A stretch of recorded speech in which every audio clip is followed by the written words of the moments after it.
Alright guys, right here at this little pond. It's not too big, but been out here for about 15 minutes maybe. Just kind of working the shade a little bit. Just cast it over there. It was a really subtle bite. I just felt a lot of little weight on it. I knew it wasn't weeds because I haven't got any weeds yet.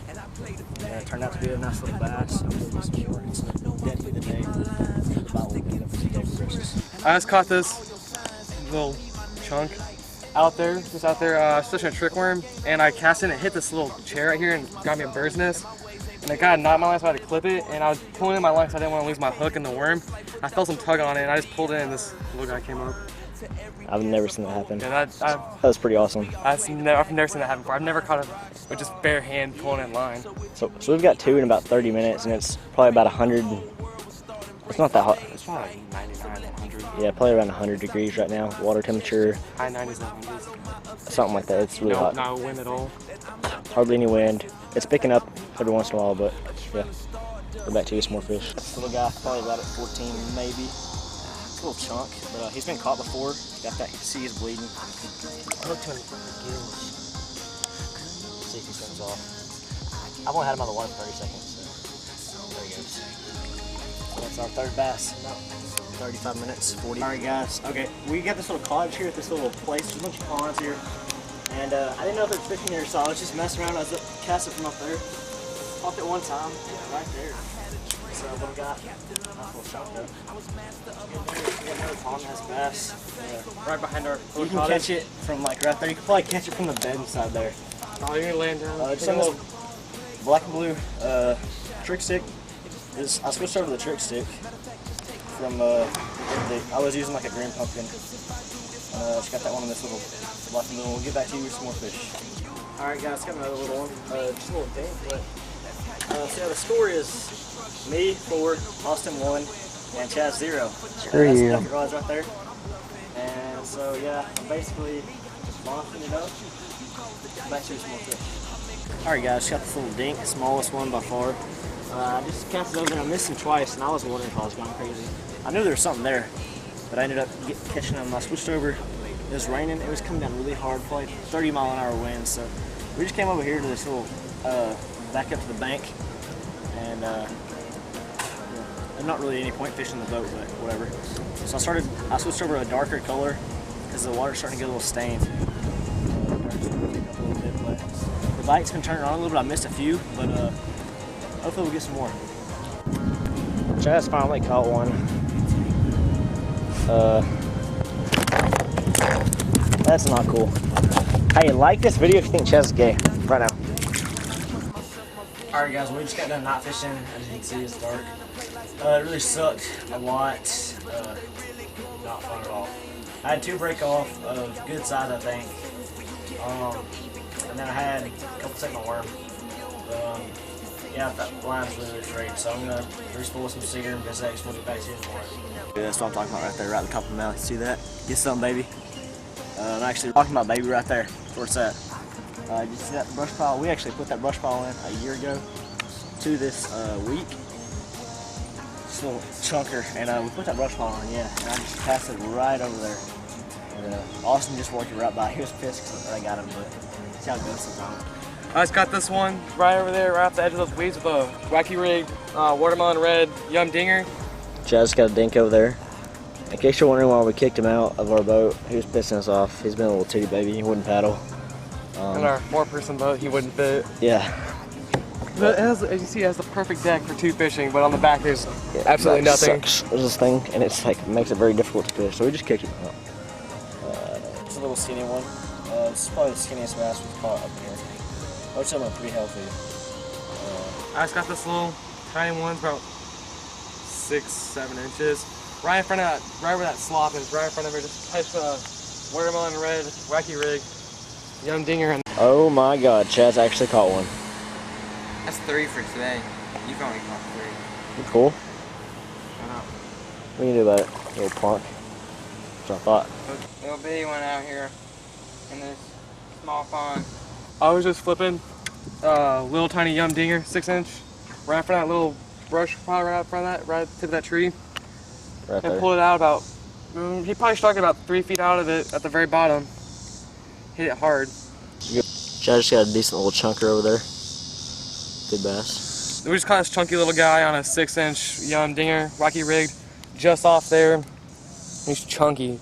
Really chunky. Big old belly. All right, well, I was just wanting a big bass, and I got it. Just a monster. Just demolished that. Huge bite. I was playing, but so I switched over to this. It's just a slim, shaky worm. They were on sale, so I bought like 15 packs. No joke.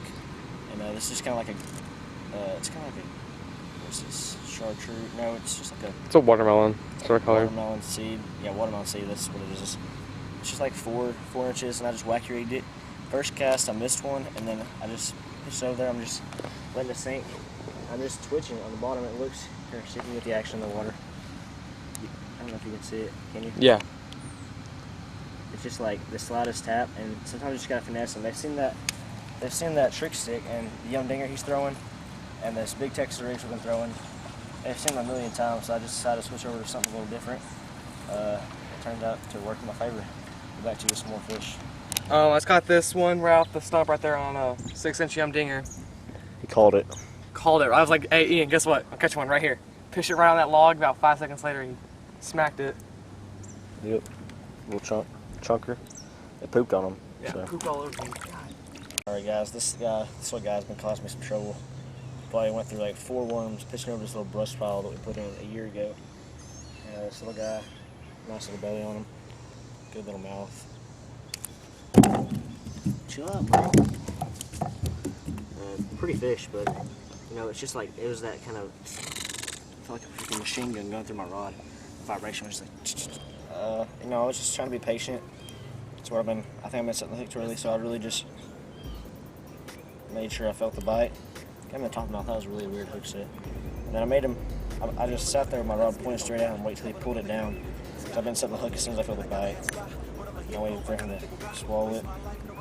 And ended up getting them chunky little bass, kind of weird shaped, you know. Yeah, little chunk. Just got them, and I'm just kind of popping it ever so steady on the bottom. Just pop. And it felt like one of those warmouths I've been hitting it, but then turned out to be a bass. I got 2 more fish. Just got this little guy on a trick stick, like the bite starting to pick up a little bit. Yeah, I just got him right over here. It was just, I think the key today, the water's a little bit, it looks green just because of the bottom. You know, it's actually fairly clear today, so I think the one thing you need to take into consideration whenever there's clear water is you're like, what's the word? Wherever you drop it in the water, like whenever, you don't want to be going up like that, big old splash like that, you want to keep it a bit low to the water, kind of put the mass quite entry. Like that. Something you have to take into consideration whenever the water's clear, you just have to scoop the bass, especially whenever it's clear and calm. When it's windy, it doesn't affect you so much, but it's something you need to take into consideration whenever you have to do. Chad just got another bass over there.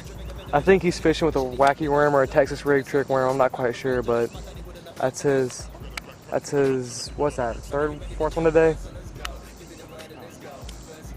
Who cares, it's Chaz. Chaz just got one over there. It's a pretty good one. Probably one of the biggest of the day. This is what you do when you're bored. Jump off trees. I'll get back to you in a second.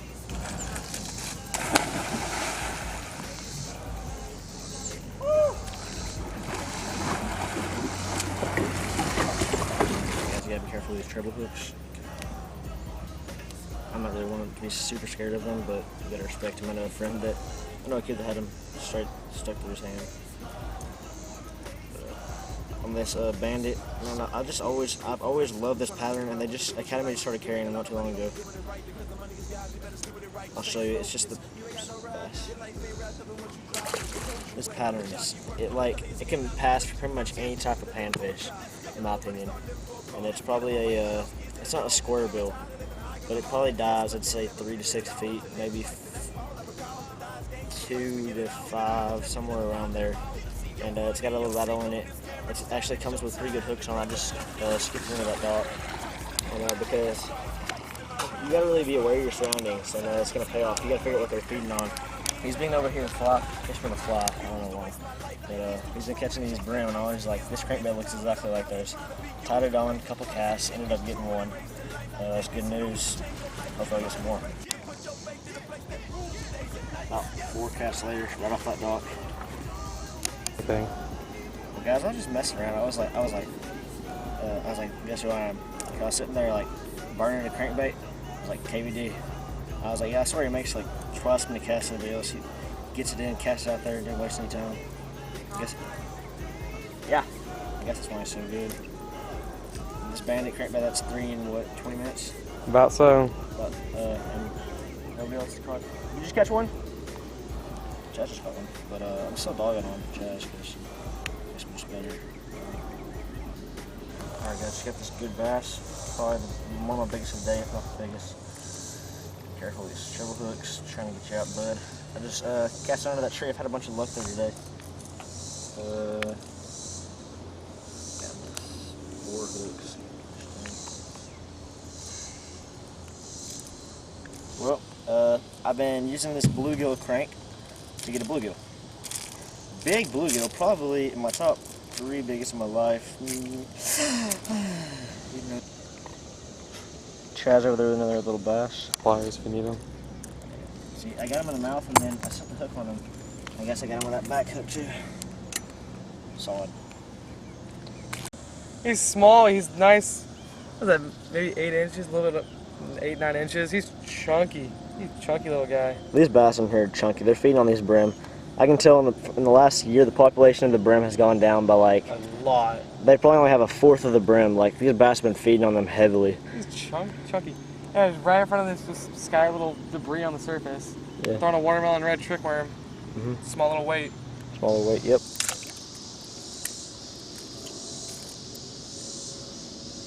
For the most part, when I switch to the crankbait, they're all decent fish. I'll call this a decent fish for here. It's about a little above average. Fish aren't, oh man, you got some power.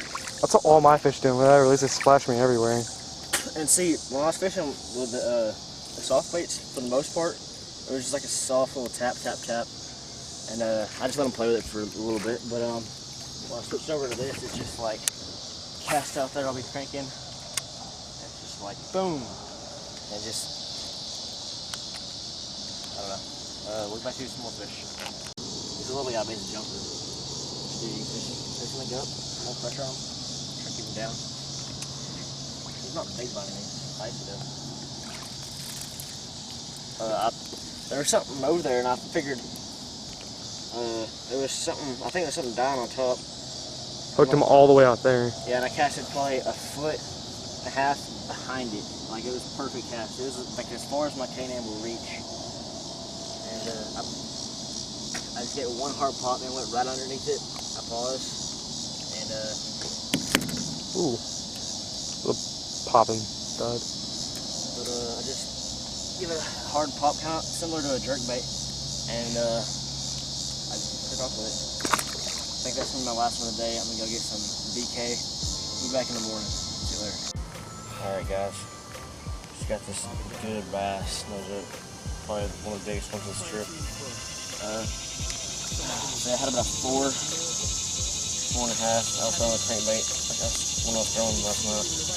Throwing that at first, and then I was like, I guess I just let, well, I had a 4. Hit it, and it was like super long. I guess I didn't get a good hook set because it was like at the end of my cast. I didn't get a good hook set on them, I guess. But anyway, so I reeled him in about 10 yards. This thing's big. Jumped and threw it. Tried to keep him down, but I couldn't help it. Couldn't manage to keep it on or whatever. It's 11:30, and we didn't even get up till like an hour ago.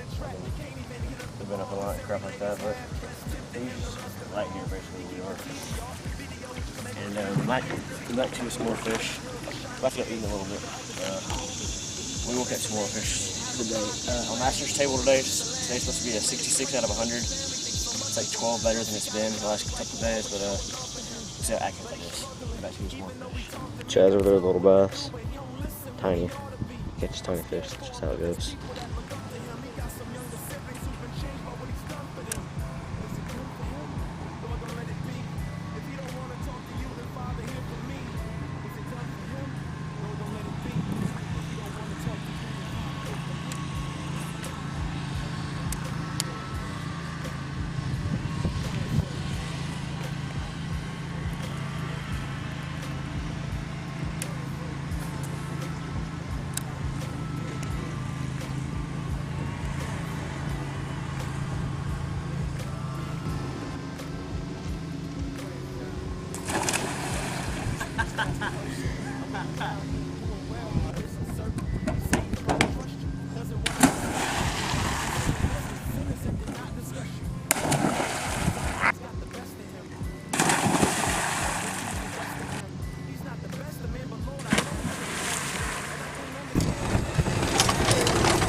Ow! Just got this little bass. It's right over there. Got this little guy. What I'm doing is getting this tube. I'm just throwing her out there and letting it get on the bottom. Raise up, make sure there's nothing there, and I just rip it as hard as I can. And just makes it go up like a dying bait fish, like it has one last kick. And it's kind of circular, like flutters down a circular motion. The bass just can't resist it. So far, that's 2 and 4 minutes.